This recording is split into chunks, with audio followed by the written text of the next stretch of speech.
Hello there, and welcome to Wild Human Stories. My name is Lena, and I will be narrating your story today.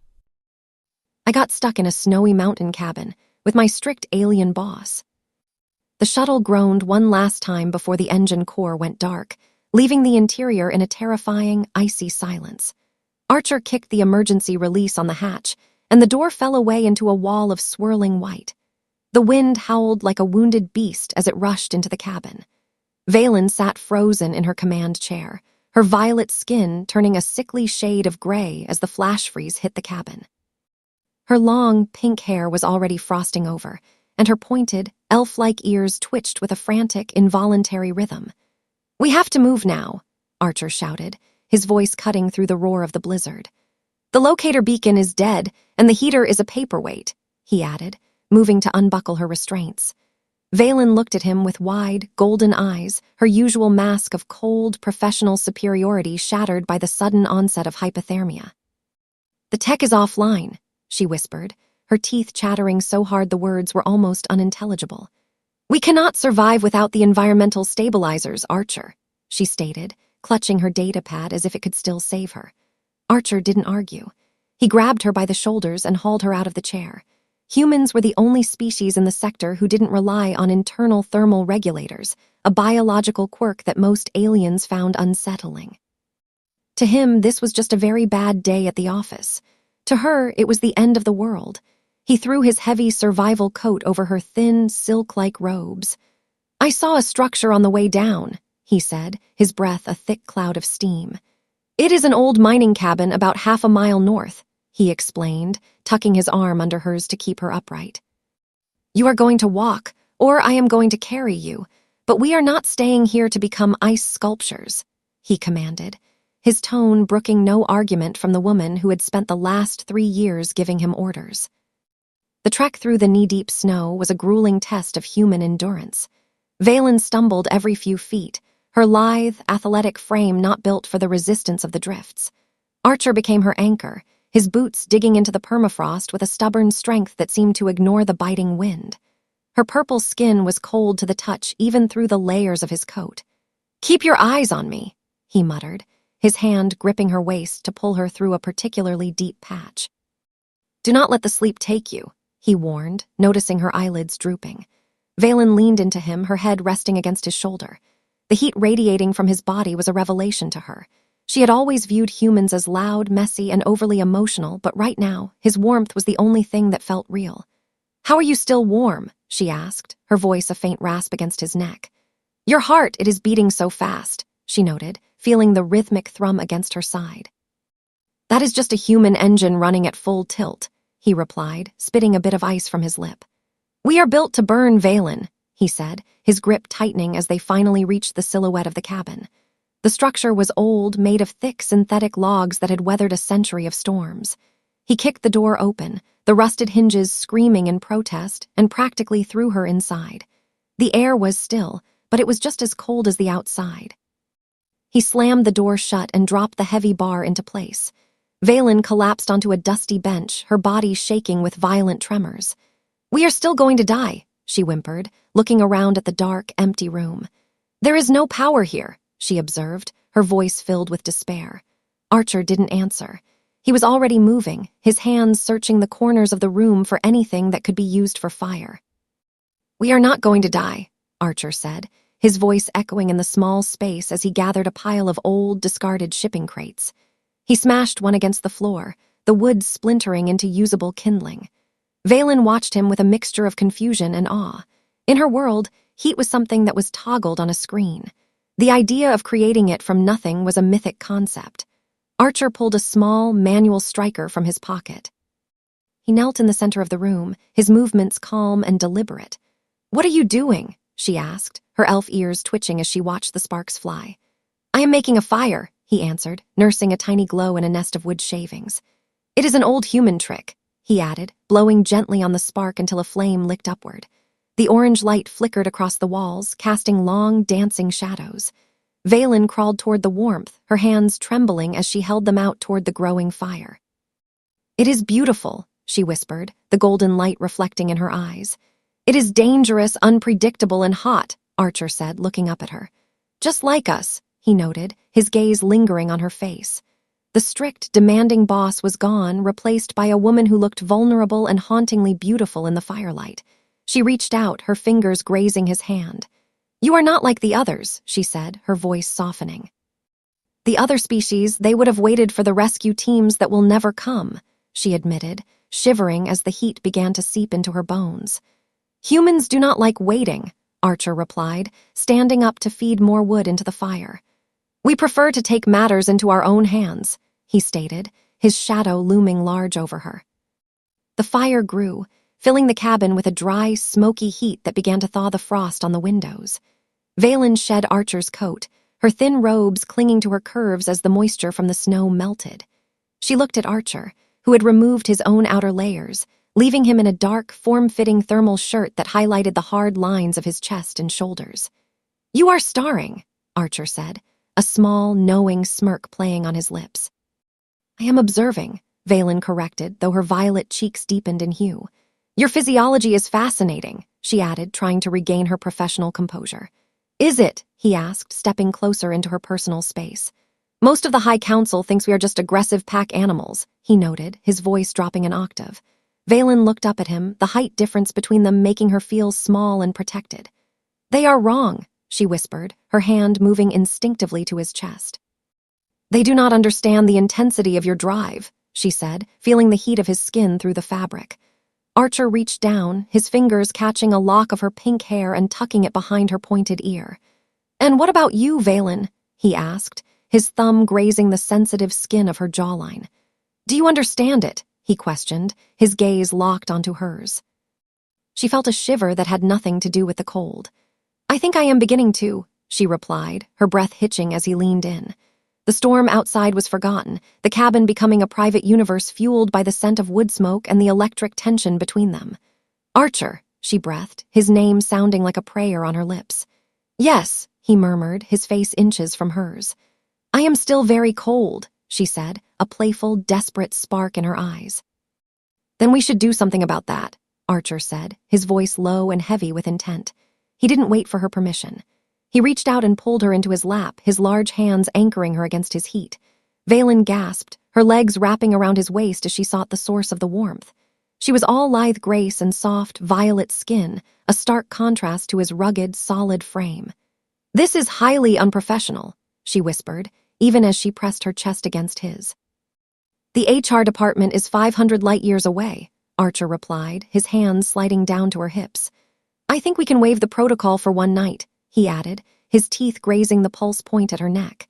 Vaylin let out a soft, melodic moan, her head falling back as she exposed more of her throat to him. "Your skin is like fire," she said, her fingers digging into his shoulders. "It is almost too much," she confessed, her body arching into his. "It is exactly what you need," Archer told her, his mouth finding hers in a kiss that was anything but professional. It was a collision of cultures and biology, a raw, hungry exchange that tasted of survival and hidden desires. Her mouth was sweet, her tongue moving with a tentative curiosity that quickly turned into a demanding passion. She was the strict commander of the fleet, but in his arms, she was a woman discovering a fire she had never known existed. His hands moved beneath her robes, the contact of his calloused palms against her silk-smooth skin causing her to shudder with a new kind of fever. "Archer, please," she whimpered, her voice breaking as he explored the curve of her spine. "Tell me what you want, Vaylin," he demanded, pulling back just enough to look into her hazy, golden eyes. "I want you to stop talking," Vaylin said, her hands reaching for the hem of his shirt. She pulled the fabric up, revealing the scarred, muscular landscape of his torso. Her eyes widened as she took him in, the raw power of the human form laid bare before her. "You are so solid," she whispered, her palms sliding over his pectorals. "Like the mountains of my homeworld," she noted, her touch sending jolts of electricity through his nerves. Archer groaned, his hands moving to the fastenings of her robes.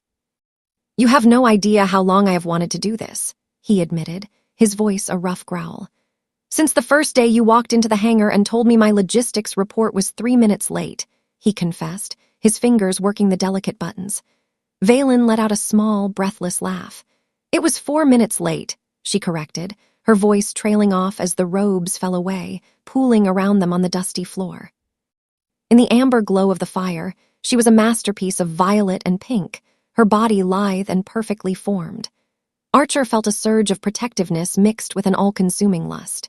He was a human, a species known for its stubbornness and its ability to thrive in the harshest conditions, and right now, he was going to make sure they both thrived. He lowered her onto the pile of furs and coats he had spread before the fire. "I am going to keep you warm, Vaylin," he promised, his body hovering over hers.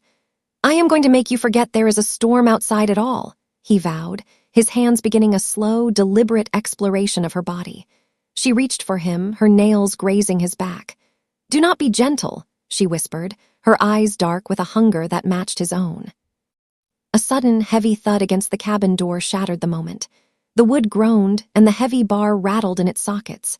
Archer was off Vaylin in a heartbeat, his instincts overriding his desire.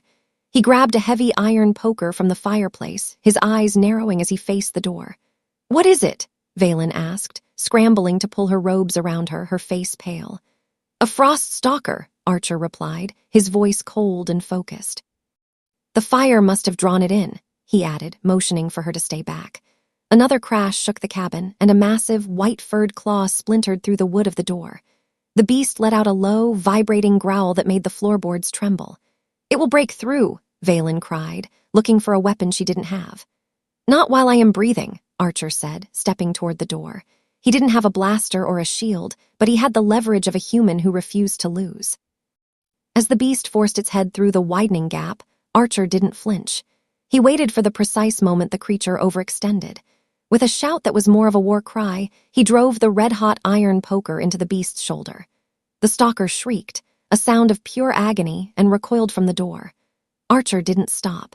He grabbed a heavy wooden chair and slammed it into the creature's snout, using his weight to drive it back into the snow. He quickly grabbed the spare bar and jammed it into the broken frame, bracing it with his own body. "Stay out there!" he spat, his muscles straining against the wood. The beast scrambled away into the white, its pride and its flesh equally wounded by the human's ferocity. Vaylin stood in the center of the room, her breath coming in short, jagged gasps. She had watched the encounter with a terrifying clarity. Archer hadn't used high-tech weaponry or sophisticated tactics.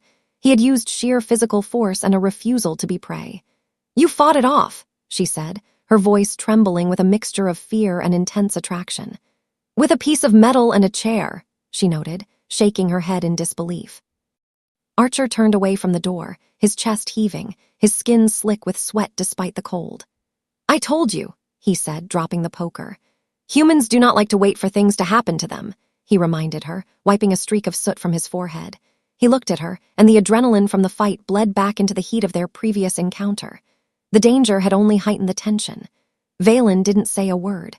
She crossed the room in 3 long strides and threw herself into his arms. This time there was no hesitation. She kissed him with a desperate, frantic energy, her hands pulling at his belt. "Show me that fire again," she whispered against his lips.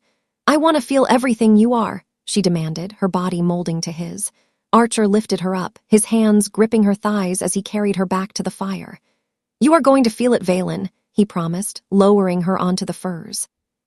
"Every single bit of it," he added, his voice a low, vibrating promise that echoed the beast's growl, but with a far more pleasurable intent.